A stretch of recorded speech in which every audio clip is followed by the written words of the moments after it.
W से आज की डेट में एक ऑफिशियल नोटिस जारी हुआ है। जी हाँ, क्या ऑफिशियल नोटिस है? उसमें साफ साफ बताया गया है कि लखनऊ मेन ऑफिस की नोटिस जो मैं आपको अभी वीडियो के अंदर दिखाऊंगा, उसमें जिन भी छात्रों का फॉर्म पेंडिंग था, बाद में वो किसी का भी स्टेटस का रूप लिया, वो डजन मैटर, लेकिन उसके पहले पेंडिंग था, यानी कि जिन भी छात्रों का फॉर्म अभी तक वेरीफाई नहीं हुआ है, फिर जिनका वेरीफाई हुआ है हाल में ही, जनरल, ओबीसी, एससी, एसटी सभी कैटेगरी के छात्रों से मेरा अनुरोध है कि वीडियो में अंत तक बने रहिएगा। छात्रवृत्ति भेज जाने को लेकर भी एक गुड न्यूज़ है, तो वीडियो अगर आप लास्ट तक देखेंगे तो सारा इन्फॉर्मेशन आप जेन्युइन पा पाएंगे। वीडियो स्टार्ट करने से पहले आप सभी से एक छोटी सी रिक्वेस्ट है, अगर आप लोग चैनल पर नए हैं तो बिना देरी किए हुए चैनल को भी सब्सक्राइब करके बेल आइकन को प्रेस कर दें लोगों को और भी ढेर सारे अपडेट देने के लिए। तो चलिएगा without any further delay let's get start. कार्यालय जिला पिछड़ा वर्ग कल्याण अधिकारी इंदिरा नगर विकास भवन लखनऊ। तो ये बड़ी अपडेट है सभी इंजीनियरिंग सभी स्कूल कॉलेज के लिए, टोटल XYZ आप लोग देख सकते हो। बाकी का विषय क्या है कि शैक्षणिक सत्र 2021-22 हेतु दसमोत्तर छात्रवृत्ति एवं शुल्क प्रतिपूर्ति योजना अंतर्गत संस्थान स्तर के प्रथम, द्वितीय एवं तृतीय चरण में सत्यापन उपरांत अग्रसारित आवेदनों के सापेक्ष संदेहास्पद डाटा की श्रेणी में आने वाले छात्र छात्राओं का डाटा संस्थान स्तर से स्थापित करके पुनः उपलब्ध कराए जाने के संबंध में तो बड़ी अपडेट है इस वक्त की। फटाफट से आप लोग वीडियो को लाइक करते हुए सारा न्यूज़ देखिए। अल्पसंख्यक पिछड़ा वर्ग को छोड़कर जिनके लिए दसमोत्तर छात्रवृत्ति एवं शुल्क प्रतिपूर्ति योजना क्रियान्वयन रूप से संचालित की जाती है, यहाँ पे सारी जानकारी आपको दी हुई है। जहाँ पे क्या हुआ था गाइस कि सस्पेक्ट लिस्ट जारी हुआ था। होप आप लोगों ने सस्पेक्ट सुधरवा के अपना फॉर्म वेरीफाई करवा लिया होगा। अगर आपने नहीं करवाया तो करवा लीजिए जल्दी से। इन्हीं सारी चीज़ों के इर्द गिर्द ये नोटिस जो था वो कुछ दिन पहले जारी हुआ था। यहाँ पे देखिए क्या अपडेट है इसके बारे में मैं आपको समझा देता हूँ। साफ साफ दिया हुआ है कि दिए गए दिशा निर्देशानुसार प्रमुख सचिव उत्तर प्रदेश शासन द्वारा प्रथम, द्वितीय एवं तृतीय चरण के छात्रवृत्ति आवेदन से लेकर वितरण जो भी कार्यवाही है उसके किए जाने के संबंध में संदेहास्पद डाटा की श्रेणी में आने वाले समस्त छात्र छात्राओं की सूची आपको पूर्व में उपलब्ध कराई जा चुकी है। उक्त सूची में सम्मिलित छात्र छात्राएं अपने आवेदक के संदेहास्पद डाटा के निवारण हेतु सीधे कार्यालय में संपर्क कर रहे हैं, लेकिन उन छात्र छात्राओं के अभिलेखीय सत्यापन हेतु आपके स्तर से सत्यापित आवश्यक अभिलेख उपलब्ध न हो जाने के कारण उनका जो फॉर्म है वो वेरीफाई नहीं किया जा रहा। आपको टोटली मैं बता दूं कि 28/2/2022 तक प्रत्येक दशा में आपको जो भी डॉक्यूमेंट्स है वो कार्यालय में उपलब्ध कराना होगा।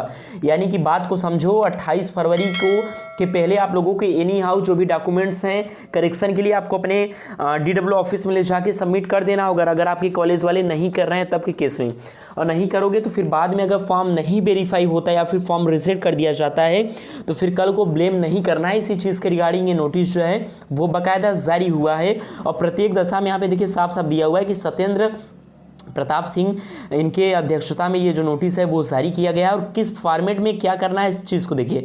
सस्पेक्ट डाटा की सूची है तो निर्धारित प्रारूप यहाँ पे साफ साफ दिया हुआ है कि छात्र छात्रा द्वारा प्रस्तुत प्रार्थना पत्र यानी कि एप्लीकेशन, उसके बाद छात्र जो भी स्कॉलरशिप ऑनलाइन है उसका एक फोटोकॉपी, जो स्टेटस है उसका फोटोकॉपी, उसका जो निवारण हेतु उसका जो सलूशन है उसका फोटोकॉपी।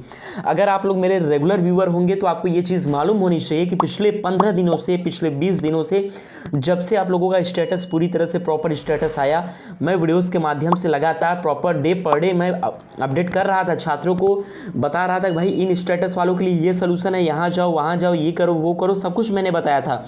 होप आप लोग उन सारी चीज़ों को किए होंगे। अभी भी समय नहीं ज़्यादा गया है, चैनल को जो लोग नहीं सब्सक्राइब किए हो कर दो, क्योंकि गाइस यूपी स्कॉलरशिप के फील्ड में सबसे ऑथेंटिक अपडेट आपको इसी चैनल के माध्यम से मिलेगा।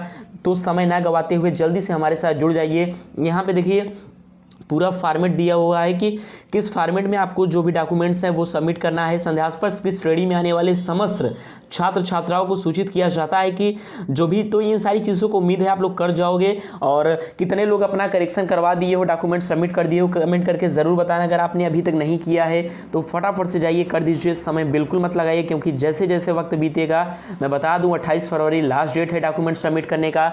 अगर आप लोग नहीं कर पाए तो फिर बहुत ज़्यादा प्रॉब्लम होने वाली है छात्रवृत्ति को लेकर।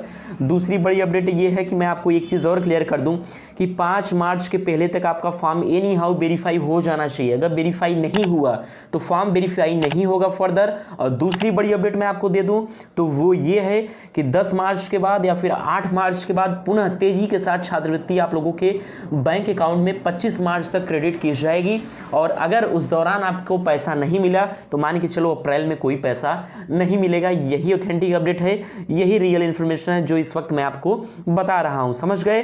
चलिए आगे का फॉर्म वेरीफाई हुआ नहीं हुआ, स्टेटस का क्या अपडेट है, सारा कुछ आप चेक करने के लिए सिंपली क्रोम पे बेस्ट रोजगार सर्च कर देना है गाइस। यहाँ पे आपको यूपी फ्री टैबलेट स्मार्टफोन हर एक अपडेट मिल जाएगा। Simply UP scholarship payment status पे आपको क्लिक करके अपना स्टेटस जो है उसको चेक कर लेना। आप यहाँ से स्कॉलरशिप का पैसा हो गया, आधार लिंक है नहीं लिंक है, सारा कुछ जान सकते हो क्योंकि सारा लिंक्स यहाँ पे आपको देखने को मिल जाएगा। तो आप लोग यहाँ पे विजिट करो, अपना स्कॉलरशिप का जो भी स्टेटस है उसका स्थिति परिस्थिति जो कुछ भी है उसको सब कुछ यहाँ पे आप चेकआउट कर सकते हो। देखिए यहाँ पे आपको अपना रजिस्ट्रेशन नंबर ये सारी चीज़ें डेट ऑफ बर्थ डाल के अपना जो भी फॉर्म है उसकी स्थिति देख सकते हो। गाइस यहाँ पे कई सारे छात्र कहना है कि सर आप माइनॉरिटी कैटेगरी के बारे में बात नहीं करते, इसके अलावा आप ओबीसी कैटेगरी को भी इतना कवर नहीं करते, तो सभी की बात कर लेता हूँ इसी वीडियो में। आइदर कोई सा भी कैटेगरी हो, general, OBC, SC, ST, doesn't matter, minority कोई सा भी कैटेगरी हो, अगर आपके स्टेटस में करेक्शन की जरूरत थी, फॉर्म सस्पेक्ट था, पेंडिंग था, तो आप लोगों को करेक्शन कराने के लिए डॉक्यूमेंट सबमिट करने होंगे।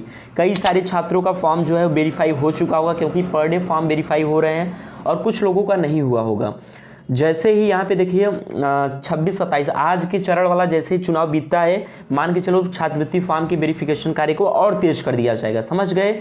तो यहाँ पे यही चीज़ मैं आपसे कहना चाहूँगा, जनरल, ओबीसी, एसटी सभी कैटेगरी के छात्रों को भाई आप लोगों को करेक्शन कराने के लिए डॉक्यूमेंट सबमिट करना है बस। स्कॉलरशिप कब आएगा? मार्च में आएगा। वेरीफाई कब होगा? 5 मार्च के बाद होगा। तो मैं बात जो कब करता हूँ ना, तो सभी कैटेगरी, सभी वर्ग, सभी छात्रों के लिए कर जाता हूँ एक ही वीडियो में। तो इस चीज़ को आप लोग समझा करो, स्पेसिफिक नाम नहीं ले पाता तो you guys can better understand, क्योंकि सबका नाम ले पाना पॉसिबल। तो दोस्तों आज मैं आप सबको बहुत ही बढ़िया एप्लीकेशन के बारे में बताना चाहता हूं जो डेली हंट द्वारा बनाया गया है।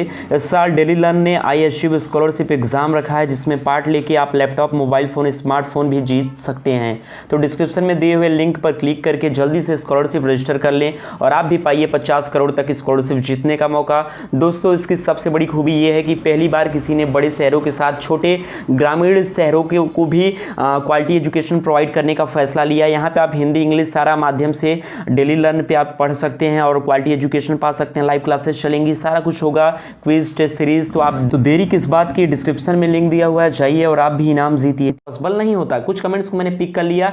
अंशिता सिंह का कहना है सर ये क्वेश्चन का आंसर दे दो, अगर चुनाव के बाद सरकार बदल गई तो क्या स्कॉलरशिप आएगी? स्कॉलरशिप आने ना आने का सरकार से कोई वास्ता नहीं है। हाँ थोड़ा बहुत असर पड़ सकता है, लेकिन बजट पहले ही पारित कर दिया गया और ऐसे में छात्रवृत्ति ज़रूर से आएगी, आप लोगों को परेशान नहीं होना है। यहाँ पे देखिए अलग अलग और भी छात्र हैं। धीरज कुमार के कहना है कि 60% से कम नंबर है तो क्या स्कॉलरशिप नहीं आएगी? एससी कैटेगरी का छात्र हूँ। ये सवाल कई सारे छात्रों का है, इसके रिगार्डिंग मैं शाम को वीडियो लाने वाला हूँ 60% से बिलो के रिगार्डिंग, तो आप लोग उसके लिए रेडी रहिएगा। यहाँ पे देखिए वरीश कुमार का कहना है कि सर मेरा वेरीफाई हो गया है तो वेट करो। और यहाँ पे देखिए thank you sir, Amroha district से हूँ। ये सारी चीज़ें आपके वीडियो से हौसला मिलता है, बिल्कुल सही न्यूज़ देते हो सर। तो गाइस मैं आपको बता दूं प्रकाश यूट्यूब पे अगर आप लोग विजिट कर रहे हैं, ट्रस्ट कर रहे हैं तो जेन्युइन अपडेट ही आपको मिलेगा। और अगर आप लोग हमारे बताए हुए जो भी कार्य हैं, जो भी निर्देश हैं उन पे आप चलेंगे तो आपको 100% छात्रवृत्ति का लाभ मिलेगा, आपका फॉर्म वेरीफाई होगा, समझ गए। तो आप लोग जल्दी जल्दी चैनल को सब्सक्राइब करके दोस्तों में शेयर कर दो इस वीडियो को, क्योंकि सभी का हेल्प हो यार, एक लोगों का हेल्प हो ये अच्छी बात नहीं। यहाँ पे देखिए मैंने अपना जो इनरोलमेंट नंबर था, रोल नंबर था, वो स्टेटस में सेम दिखा रहा है। तो भाई कॉलेज में प्रीवियस ईयर का रिजल्ट सबमिट कर दो, अगर कर रखा है तो वेट करो।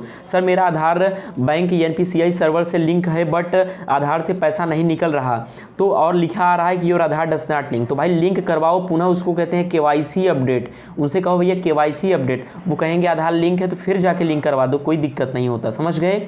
तो आप लोगों को बिल्कुल परेशान नहीं होना है। यहाँ पे देखेंगे कुछ और भी मैसेज हैं कि साहिब आलम का कहना है कि सर मेरा रिजल्ट नॉट डिक्लेयर मार्क्स। तो ये सारी चीज़ें हैं, इसका क्या होगा, जो भी फॉर्म है वो कब तक वेरीफाई होगा? देखिए फॉर्म के लिए मैं कह रहा हूँ 5 मार्च तक, 28 तारीख तक मैक्सिमम छात्रों का हो जाएगा, 28 फरवरी तक। जो छात्र इक्का दुक्का गिने चुने बचे होंगे उन छात्रों का 5 मार्च के पहले एनी हाउ हो जाना चाहिए। और नहीं हुआ तो मान के चलो कि छात्रवृत्ति का लाभ भी इन छात्रों को नहीं मिलेगा। तो बड़ी अपडेट है, आप लोग वीडियो को लाइक करते हुए दोस्तों में ज़रूर शेयर करें और चैनल को सब्सक्राइब कर लें ऐसे ही जेन्युइन ऑथेंटिक अपडेट जानने के लिए। Thanks for watching. जय हिंद, वंदे मातरम।